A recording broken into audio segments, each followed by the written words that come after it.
Hello friends, welcome to the lesson. आप मुझे देख रहे हैं लर्न एक्स पर, जहां हम सीखते हैं English through Hindi and my name is Michelle. तो आज के इस लेसन में हम सीखेंगे फ्रेजल वर्ब्स। क्या आप जानते हैं फ्रेजल वर्ब्स क्या होते हैं? ये होता है एक वर्ब और एक प्रेपोजिशन का कॉम्बिनेशन। जी, इसको आप कह सकते हैं कि एक बहुत छोटा सा सेंटेंस है जो आपको बहुत फ्लुएंटली इंग्लिश बोलने में काम आएगा। जी, और क्या आप जानते हैं कि फ्रेजल वर्ब में अगर हम सिर्फ प्रेपोजिशन बदल दें तो उनका पूरा मतलब ही बदल जाता है। जैसे कि ये अग्री टू, अग्री विद। अगर आप जानना चाहते हैं कि अग्री टू और अग्री विद में एक्चुअली फ़र्क क्या है, तो मेक श्योर कि आप ये पूरा लेसन मेरे साथ देखें। आइए शुरुआत करते हैं। तो फ्रेंड्स, हम स्टार्ट करते हैं सबसे पहली फ्रेज के साथ, जो है अग्री टू। अग्री का मतलब होता है सहमत, राइट? अग्री टू का मतलब होगा सहमत होना।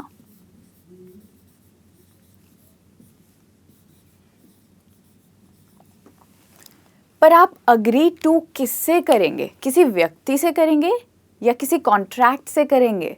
जी, आप अग्री टू अ प्रपोजल करते हैं, जिसका मतलब है अगर किसी ने आपके आगे कोई प्रस्ताव रखा है और आपको प्रस्ताव अच्छा लग रहा है तो आप उससे एग्री टू करेंगे।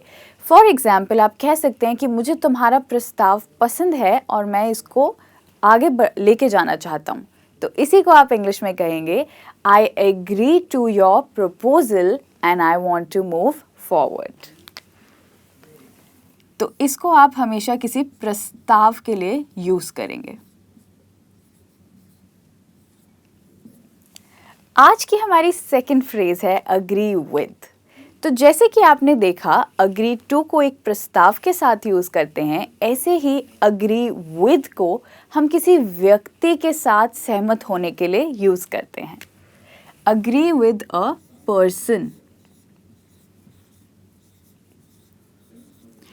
तो अगर आप किसी मीटिंग में बैठे हैं और आपके कॉलीग कुछ कह रहे हैं और आपको वह ठीक लग रहा है, आप सहमत हैं उनके कमेंट के साथ, तो आप कहेंगे, मैं तुम्हारे आइडिया से सहमत हूँ। I agree with your idea. याद रखिएगा, यहाँ पर I agree to your idea नहीं, पर I agree with your idea कहेंगे। ऑलराइट, तो इसके साथ हम आगे बढ़ते हैं और नेक्स्ट फ्रेज देखते हैं, वो है एंग्री एट। तो एंग्री एट, आप किस चीज़ पर एंग्री हैं? हम एंग्री एट हमेशा किसी बात के साथ यूज़ करते हैं। Angry at something. तो अगर आप किसी व्यक्ति से किसी बात पर नाराज़ हैं तो आप एंग्री एट यूज़ करेंगे। तो अगर आपके फ्रेंड ने आपको टाइम पर कॉल नहीं किया और आप उनको कहना चाहते हैं कि तुमने मुझे टाइम पर कॉल क्यों नहीं किया, तो आप कहेंगे, I am angry at you for not calling me in time. Okay, तो यहाँ पर आप किसी बात पर नाराज़ हैं। और अगला फ्रेज है एंग्री विद। जी, हम एट को हमेशा किसी चीज़ के साथ यूज़ करते हैं, पर विद को किसी व्यक्ति के साथ यूज़ करते हैं। जैसे हमने agree with a person use किया, ऐसे ही हम एंग्री विद अ पर्सन, मतलब आप किसी व्यक्ति से खफा हैं। Angry with a person.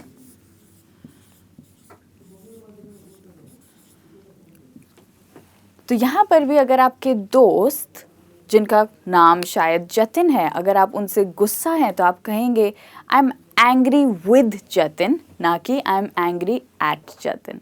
Okay, तो जब आप किसी व्यक्ति से नाराज़ हैं तो आप विद यूज़ करेंगे, और जिस बात पर नाराज़ हैं उसके लिए एट यूज़ करेंगे। तो है ना फ्रेजल वर्ब्स कितना इम्पॉर्टेंट, क्योंकि सिर्फ एक प्रेपोजिशन के साथ हमारे सेंटेंस का, हमारी फ्रेज का पूरा मतलब ही बदल गया। आइए अब अगला फ्रेज देखते हैं, आंसर फॉर। आंसर फॉर का मतलब होता है जिम्मेदार होना, किसी चीज़ के लिए जिम्मेदार होना।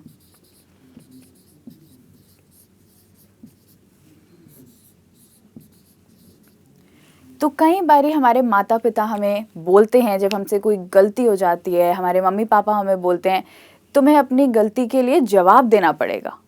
इसी को वो इंग्लिश में कह सकते हैं, you will have to answer for your mistake. पर यहाँ पर आंसर का मतलब सिर्फ जवाब देना ही नहीं, पर उसकी जिम्मेदारी लेना भी है। ओके, तो ये होता है आंसर फॉर का मतलब जिम्मेदार होना। अगला फ्रेज है एडिक्टेड टू। तो अगर आपको एडिक्टेड का मतलब नहीं पता, एडिक्टेड का मतलब होता है किसी चीज़ की आदत लगना। ऑलराइट, एडिक्टेड टू का मतलब होता है आदत लगना।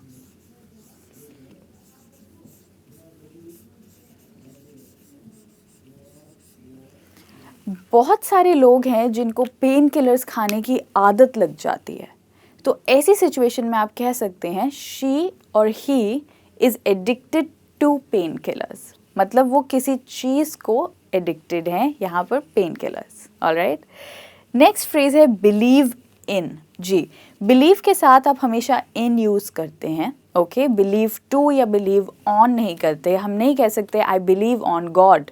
अगर आप कहना चाहते हैं कि आप परमेश्वर में विश्वास रखते हैं तो आप कहेंगे I believe in God. Okay, तो बिलीव इन के साथ आप ज़्यादातर किसी व्यक्ति का ही नाम यूज़ करेंगे।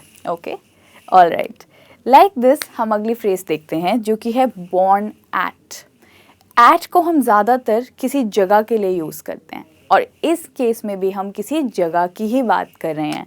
आप कहेंगे I am born at some place.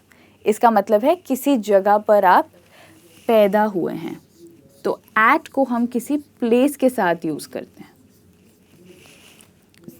तो अगर आप कहना चाहते हैं आप सेंट स्टीफेंस हॉस्पिटल में पैदा हुए हैं, आप कहेंगे I am born at Saint Stephen's hospital. Okay, अब इससे अगला है बॉर्न इन। बॉर्न इन को हम ज़्यादातर किसी फैमिली के लिए यूज़ करते हैं। तो अगर आप कहना चाहते हैं कि कोई व्यक्ति किस तरह की फैमिली में पैदा हुआ है, तो वहाँ पर आप बॉर्न एट नहीं यूज़ करेंगे, पर बॉर्न इन यूज़ करेंगे। बॉर्न इन को हम फैमिली के साथ यूज़ करते हैं। Born in a family. अगर आप कहना चाहते हैं कि कोई व्यक्ति किसी अमीर फैमिली में पैदा हुआ है, तो आप कहेंगे Ramesh is born in a rich family. Ramesh एक अमीर फैमिली में पैदा हुआ है। ओके, तो इसके साथ आपने सीखा कि हम फ्रेजल वर्ब्स को कैसे यूज़ करके अपनी इंग्लिश बहुत फ्लुएंटली बोल सकते हैं। तो आइए आगे बढ़ते हैं और फ्रेजल वर्ब्स के डिफरेंट मीनिंग्स जानते हैं। पहला है ब्रेक इनटू। ब्रेक इनटू का मतलब होता है कहीं पर ज़बरदस्ती प्रवेश करना या ज़बरदस्ती एंटर करना। ज़बरदस्ती एंटर करने को हम ब्रेक इनटू कहते हैं।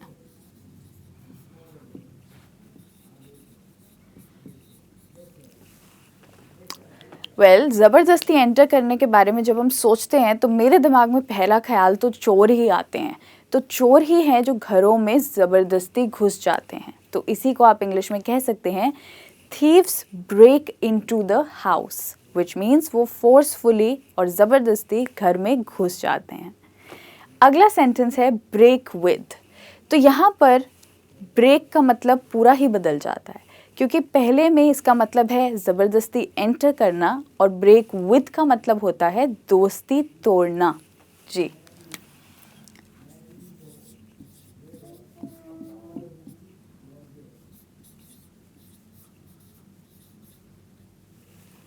और दोस्ती तोड़ने के लिए आप इसको यूज़ कर सकते हैं Ramesh broke his friendship with me last night.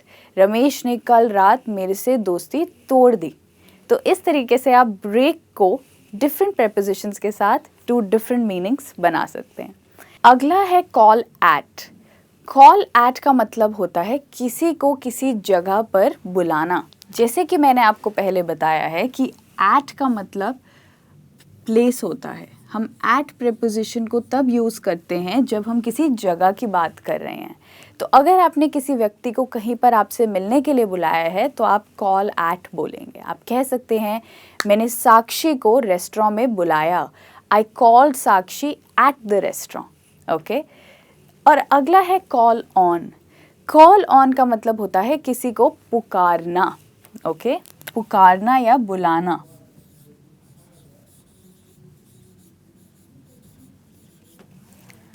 हम अक्सर देखते हैं कि क्लास में टीचर्स बच्चों को बुलाती हैं क्वेश्चन का जवाब देने के लिए।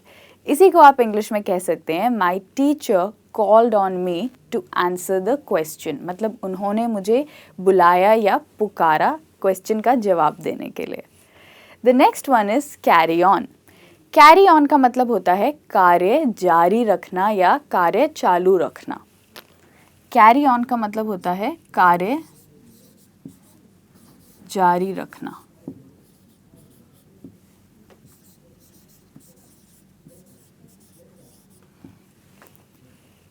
इसको सेंटेंस में यूज करने के लिए आप कह सकते हैं कर्मचारियों ने सुबह तक कार्य जारी रखा।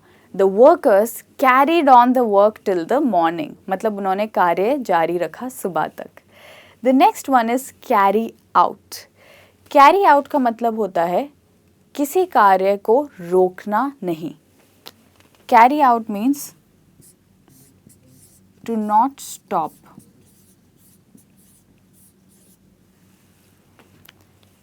और अगर आप किसी का आदेश मान रहे हैं तो भी आप कैरी आउट यूज़ कर सकते हैं। फॉर एग्ज़ाम्पल, अगर आपके बॉस ने आपको कोई कार्य करने के लिए बोला है और आप वो कार्य ढंग से कर रहे हैं, उनके आदेश का पालन कर रहे हैं, तो भी आप कैरी आउट यूज़ कर सकते हैं।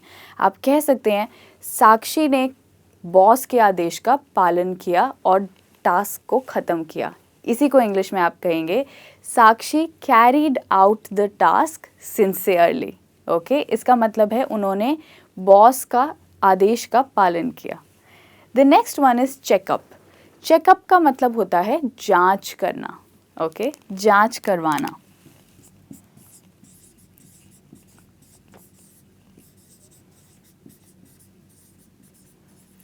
तो चेकअप को हम सबसे ज़्यादा कहाँ यूज़ करते हैं? वेल, अगर मैं सोच सकती हूँ तो मैंने चेकअप को सबसे ज़्यादा डॉक्टर के पास यूज़ किया है, क्योंकि डॉक्टर के पास हम हेल्थ चेकअप के लिए जाते हैं, विच मीन्स अपनी बॉडी की जांच कराने के लिए कि सब सही है कि नहीं। कई बारी हम आई चेकअप के लिए जाते हैं, विच मीन्स अपनी आँखों की जाँच कराने के लिए। अगला है चेक आउट। चेक आउट का मतलब होता है किसी चीज़ को अपनी निगाहों से देख कर देखना कि वह सही है कि नहीं, या फिर किसी स्पेसिफिक चीज़ को ढूंढना। तो अगर आप अपने फ़ोन में कॉन्टैक्ट लिस्ट खोल के किसी का नंबर ढूंढ रहे हैं तो आप कॉन्टैक्ट लिस्ट को चेक आउट कर रहे हैं, विच मीन्स आप कोई स्पेसिफिक नंबर ढूंढ रहे हैं। तो चेकआउट का मतलब होता है निगाहों से किसी चीज़ को ढूंढना, टू सर्च।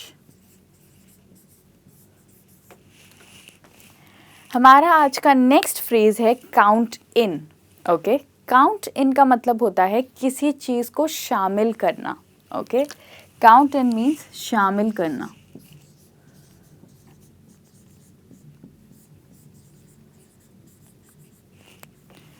अब अगर आप और आपके दोस्त किसी ट्रिप पर जा रहे हैं और एक डिसीजन ले रहे हैं कि कौन कौन जाएगा, और आप कहना चाहते हैं कि अरे मैं भी इस ट्रिप पर जाना चाहता हूँ, तो आप कहेंगे please count me in this trip. Okay, और please count me in for this trip, मतलब कि मुझे भी इस ट्रिप में शामिल कर लो। और अगर आपको लगता है कि आपके फ्रेंड्स का प्लान बहुत बेकार है और आप नहीं जाना चाहते हैं, तो आप कहेंगे count me out for this trip. Count me out उल्टा होता है काउंट इन का। काउंट इन का मतलब होता है शामिल करना, और काउंट आउट का मतलब होता है बाहर निकालना और शामिल ना करना। सो काउंट इन का उल्टा है काउंट आउट। और हमारा लास्ट का फ्रेज है काउंट ऑन। काउंट ऑन का मतलब होता है विश्वास करना। जैसे कि आप मुझ पर विश्वास करते हैं आपको इंग्लिश सिखाने के लिए। आप कह सकते हैं मैं मिशेल पर विश्वास करता हूँ कि वो मुझे इंग्लिश सिखाएगी। I count on Michelle for teaching me English. अगर आप किसी दोस्त पर विश्वास करते हैं तो आप कह सकते हैं मैं उस पर विश्वास करता हूँ। आई काउंट ऑन हिम और आई काउंट ऑन हर। तो काउंट ऑन का मतलब होता है विश्वास करना।